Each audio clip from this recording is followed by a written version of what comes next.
Welcome to another New Heights bonus video presented by Wave Sports and Entertainment. It's time for the weekend preview.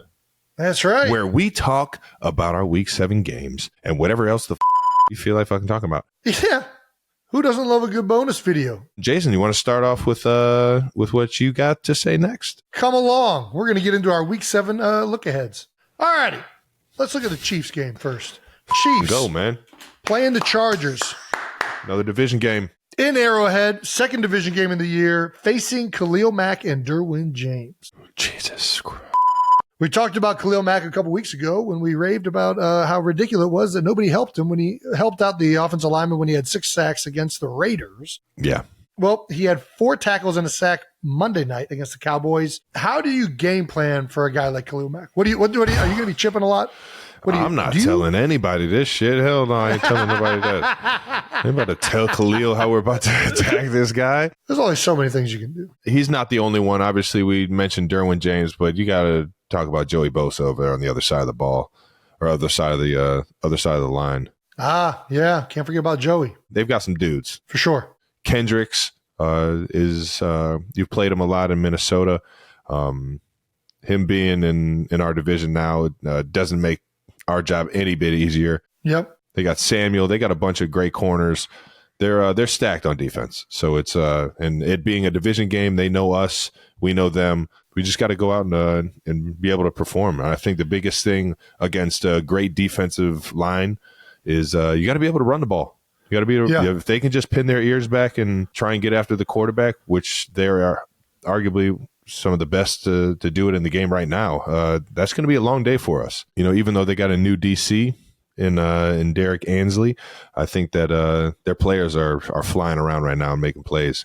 And that's all I really got. I think the biggest thing though is being able to run the ball, man. Yeah. So we got to get my guy Pop, Isaiah Pacheco, Clyde Edwards, Elaire. We got to get my dogs going, man. Jet McKinnon.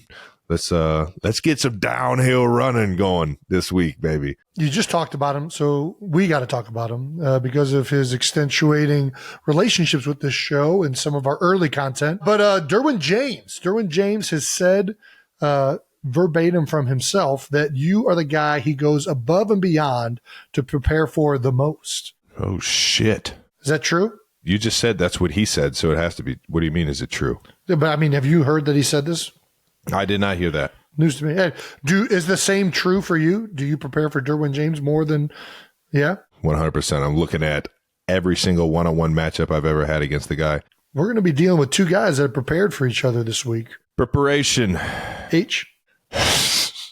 Are you going to have flashbacks at all from the powerbomb that went viral the last time? Well, that was 2 times ago. I'm going to try and stay out of that fucking situation. So you're not going to try and jump? Jump? Well, were you about to jump? It looked like, what? It looked like he fucking got on me quick and I didn't know what to do. That's what happened. A little off guard. Yeah.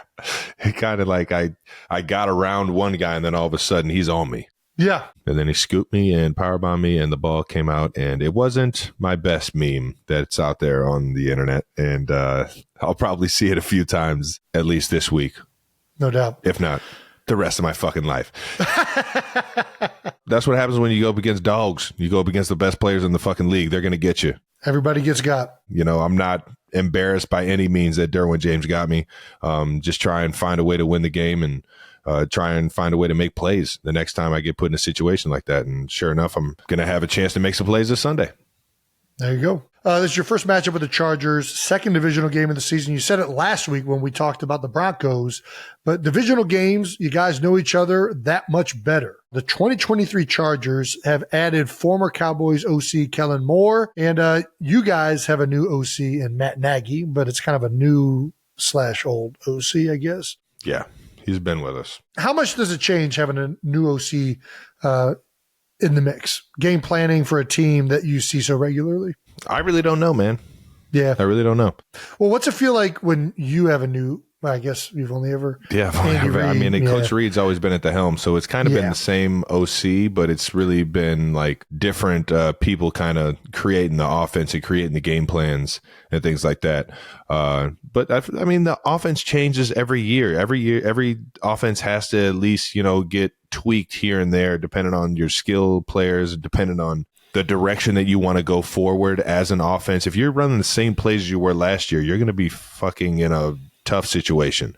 Yeah. Teams are going to scheme that shit up ASAP. I feel like you always kind of got to be on your innovation, like moving forward mindset, week in, week out. For sure. If the offense still looks the same at the end of the season, I think that's advantage to the defense. So that's why I love playing for a guy like Matt Nagy and the offensive staff we got, a guy like Coach Reed, because they're nonstop creating plays to put their players in successful positions. Obviously, another in-division game, and they always mean that much more. Every one of them, baby. You got to win these division games. That's the first ticket to the playoffs. Back to focusing on the Chiefs a little bit. Rashee Rice.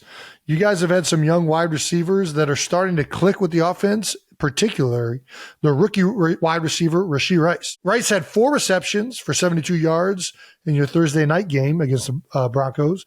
And he now leads the entire Chiefs wide receiver room in targets, receptions, yards, and touchdowns. The only person he's trailing on the team right now is the Big Yeti in some of those categories.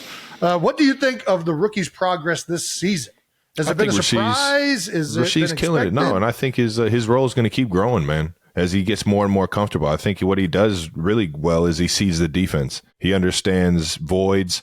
I think the biggest thing when I was younger was feeling what I'm seeing is what it is. Yeah, trusting it. Trusting it. It is what it is. You know what I mean? I'm not getting tricked out here, even though it is a step higher when it comes to like just the scheme and trying to hide and disguise the defense that you're in, trusting the instincts that you have. And I think what he's done is he's been able to, challenge himself to play confident, knowing that what he's seeing is what it is. Yeah. I mean, when he gets the ball in his hands, he's making plays, or he's getting the ball thrown his way right now. He's making big time plays for us.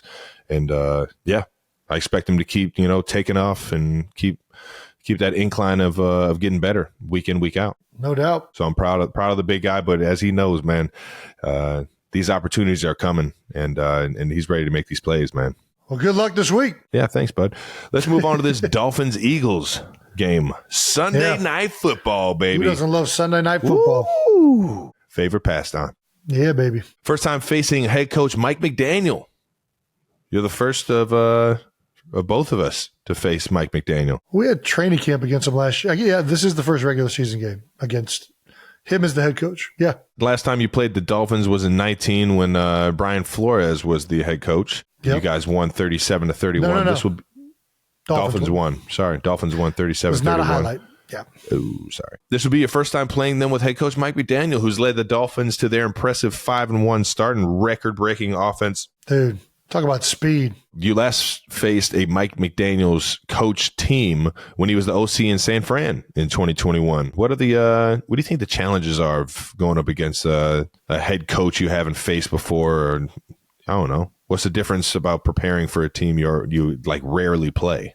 Well, whenever you're playing a coach you haven't played before, the first thing I do is I look at the tree that they come from. Like, what is the family that they are involved with? And then that kind of, when you're watching the tape, you're kind of looking for things that family likes to do, or what are the different wrinkles that is unique about him as a coach. And obviously, Mike is from the Shanahan tree, which is spreading fastly across the NFL because it's a pretty dang good tree. It's a good offense, predicated on misdirection, running the football, outside zone, boots, all of these things really go off of one another really well. And it stresses the defensive end, and it stretches the defense.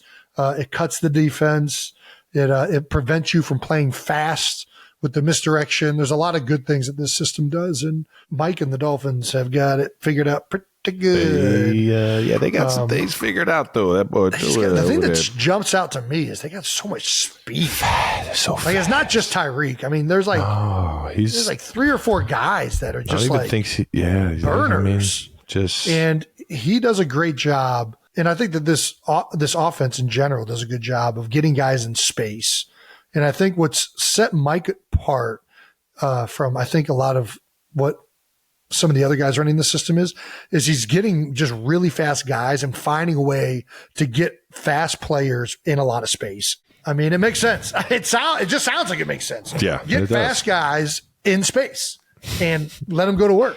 It's working really, really well for him right now offensively. No doubt about it. Yeah. Well, they're having a record year down there with Tua at the helm, dishing this thing out to all the speedsters. Miami has just about 3,000 total yards of offense this season in just 6 games. That's the second most total yards by an offense in the first 6 games in NFL history. Trailing only the greatest show on turf. How about that? Remember that? Ooh. Yeah, I remember fun to that. Watch. Name one of the wide receivers on that team. Isaac Bruce. Name the other one. Torrey Holt. This motherfucker knows. All right. Tried to catch him off guard. Who was the running back? Marshall Faulk. Let's go, man. That's what I'm talking about, man. That's a fucking offensive lineman right there, ladies and gentlemen. Miami has scored 223 points this season, 5th most points by a team in its first 6 games of the season in the Super Bowl era. Plus, we all remember that 70-point game against the Broncos they put up a few weeks ago. Yeah, baby. Absolutely electric. At the same time, the Eagles' defense is one of the best in the league. So it is literally a clash of the Titans and going to be a fun matchup for the fans to be able to watch. For sure. I mean, listen, this is Sunday Night Football. Ooh, say it again. So it's already going to have a little bit more energy. And the defense has been playing pretty good, but it's going to be a tough task. Obviously, the Dolphins, a lot of firepower. Playing really, really well right now. It's going to be a fun one to watch, no doubt about it. As with us, we always try and just focus on making sure that we're getting better each and every week. We're focusing in on, what's the game plan? But at the end of the day, it's always about what we do. And that's what we're focused on, for sure. Well, let's talk a little bit Dolphins defense, man. Yeah, a little Vic Fangio. The Dolphins defense is coming off an impressive 4-sack game against the Panthers in Week 6. And they held the Panthers to 21 total points. Yeah. The week before, they held the Giants just to 16. They're playing pretty good with Vic Fangio is the first year, or his first year over with the Dolphins DC, as he served as a consultant with the Eagles last season. So you're pretty familiar, huh? Vic was around the building a little bit here and there. Helped us out a little bit from time to time on the offensive side. Helped out the defense. He was really just a defensive expert that kind of would lend his 2 cents whenever anybody wanted another reference or point of view. Obviously, really smart guy. You've seen it's another system that you're seeing more and more teams utilize. I mean, we're running essentially a very similar system to Vic. Sean Desai was with Vic Fangio, I think in Chicago and maybe more places, but you're seeing more and more people utilize some of the things that Vic has revolutionized in the NFL and made his own. And that's when you do something well, when other teams, imitation is the greatest form of flattery. And, I think he's proven to be one of the best defensive coordinators in the NFL over his tenure.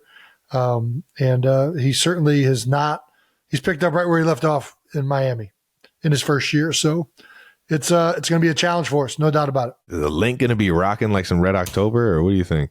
I mean, the link's always rocking. It don't matter. It could be green October. Right, it's green whatever month it is at the link. All right now.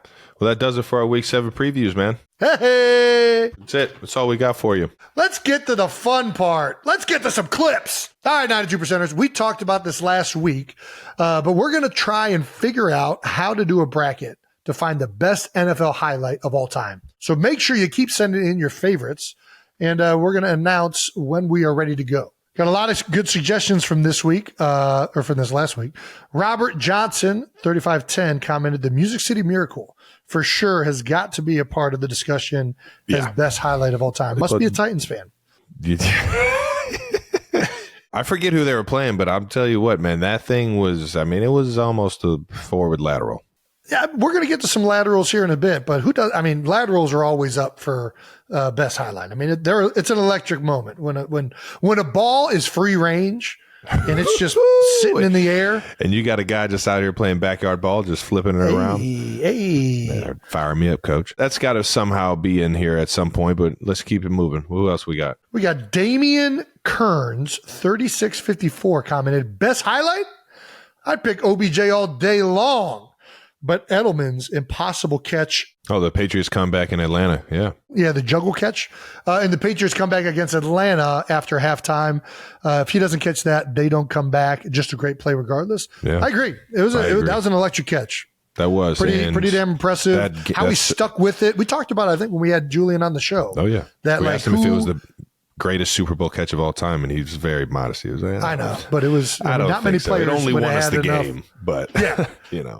He didn't say it like that. Most players wouldn't even thought to continue to play and make that catch, but You ain't lying. Shout out to Maverick. another suggestion from Philadelphia Collins, 5419. I wonder if this is going to be an Eagles reference. Beastquake is, in my opinion, the best highlight. That was a man that would not be denied, exemplifies what football is all about. I agree. We mentioned it last week. Just the most electrifying run of all time, without a doubt. It is unbelievable. I mean, literally registered on a Richter scale. Just shredding tackles. Just get off me. So I concur with you, Philadelphia Collins. Yeah. Keep sending in your favorites, 92%ers, and maybe they'll be included in the bracket. We're going to get to some actual clips right now. Our first clip is in honor of Travis's lateral on Thursday Night Football last week. We're going to start the show with an all-time lateral. That's right. This clip was suggested by @Phil S8 on YouTube. The first major highlight I can remember was when Randy Moss threw the ball over his shoulder to Mo Williams for a touchdown. As a little kid, I was just absolutely blown away. Yeah, this is nuts. This is absolutely nuts. This is one of those that is just embedded in everybody's head. Everyone's mind. Dante Culpepper. Okay, 1-1. Dante Culpepper, yes. Dude, AstroTurf. Everybody's out there playing in basketball sneakers. Matt Burke at center. He got fucking rocked right there, too. He did, no doubt. That would have been a personal foul in today's game. And just like... It's just so good. It's like an alley-oop. It's 100%. Like more of like an alley-oop than it is a lateral. Get it out of my hands. Don't let me get tackled. This is like something you would see Magic Johnson do on a basketball okay, Jason. court. Dude. Okay. Underrated part of that play, I don't know who number 20 was. I didn't catch the name on the back of the jersey. But the fact that he was with it. Most of the time somebody's getting tackled, he was ready for it. Yeah. No, that's half. I mean, a lot of people give the credit to the lateral guys, which, it takes, it's impressive. They should take some confidence to be able to throw that thing. I'm not trying to take away from Randy here. By any means. Right. But that's why I credited Noah for his, he said he knew as soon as I caught it that I was going to pitch it. But for him to have that awareness and to be ready for it and to be locked in enough to have the angle to do something with the ball when he catches it. You know what I mean? To immediately get into pitch phase. Are you kidding me? That's half of the fucking fight right there. Anybody that's caught a no-look pass in basketball to the face knows how important it is to be ready when you don't know it's coming. Don't got to be looking at you to throw it to you. Great clip. Yeah, that was legendary. Let's get to this next one, Trev. Yeah, we still have time for one more. This next one is a video we actually got sent from a high school football game, and we absolutely have to break this down. High school linebacker Easton Stapleton from look at how small Lumberton High School, Lumberton, Texas, baby, have just shown the best possible way to stop the QB sneak or the push sneak, or as we know. Ooh, the brotherly shove. Yeah. Oh, wow. Just right over the Troy Polamalu did thing. Jumped straight over it. Yeah, we gotta have a better cadence. I mean, it's good timing. It's really good timing. It's an all or nothing, because if you go hard count, you're in the backfield. Done. Yeah, you're in the backfield. I'll tell you what, that is how that was like a wrestling move, man. I mean, it's a ballsy attempt. As the QB, you just got to be like, what the fuck just happened? You feel him go over top, over your head, and you're just like, oh, man, that was crazy. And then you just feel him grab your waist and freaking. It's a hell of a play. I will say this. I'm very happy that this clip was sent in. There are a few things that are more electric than somebody jumping over a line. It's like timing the snap perfect and jumping over. This is nowhere near the best one. It's very good for a high school highlight. Dude, it's awesome. Troy Polamalu was the expert of it. He's the greatest. And it didn't always work for him, which is why it's so fucking good. Listen, it was a great high school play. Thank you for sending in the clips, 92%ers. Shout out to Randy Moss for giving us one of the best videos ever. Well, all right, now that wraps up our weekend preview. Make sure you comment on what highlights you want to see or you want us to show in future editions of the bonus video. And make sure you subscribe to New Heights channel on YouTube so you know when the next full show and bonus video drop. Thank you, as always, to the 92%ers for tuning in. We'll see you guys next week.